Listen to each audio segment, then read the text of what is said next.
சூடான சுவையான நண்டு ஆம்லேட் வந்து எப்படி செய்கிறதுன்னு பார்க்க போகிறோம்.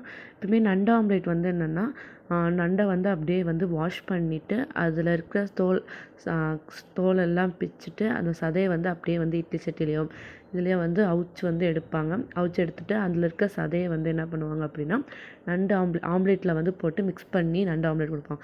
ஆனால் எனக்கு என்னமோ வந்து அந்த மாதிரி வந்து எனக்கு பிடிக்காது. எங்கள் அம்மா வந்து நண்டு குழம்பு வந்து சூப்பராக வைப்பாங்க. அப்படியே மிளகு, சீரகம் இது எல்லாத்தையும் அரைச்சி ஊற்றி நல்லா காரசாரமாக வந்து செம்மையாக வைப்பாங்க.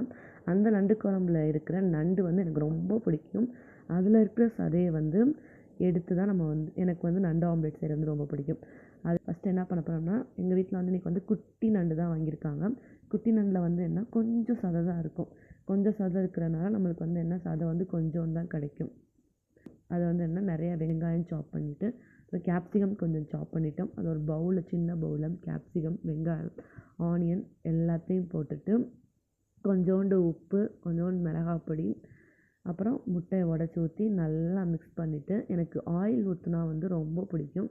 அந்த ஆம்லேட்டே வந்து ரொம்ப சாஃப்டாக இருக்கும். ஆயில் ஊற்றி வந்து ஆம்லேட் செஞ்சுட்டு ரொம்ப சாஃப்டாக இருக்கும். மிக்ஸ் பண்ணிவிட்டு நல்லா எண்ணெய் தடவி, தோசைக்கல்லில் எண்ணெய் தடவி அந்த ஆம்லேட் அப்படியே ஊற்றி இங்கிட்ட ஒரு நல்லா எல்லா இடத்துலையும் சமப்படுத்தி இங்கிட்ட ஒரு திருப்பு அங்கிட்ட ஒரு திருப்பிட்டு அதுக்கப்புறம் அதுக்கு மேலே திருப்பி போட்டு சாப்பிட்டோம் அப்படின்னா சூப்பரான சுவையான நண்டு ஆம்லேட் ரெடி.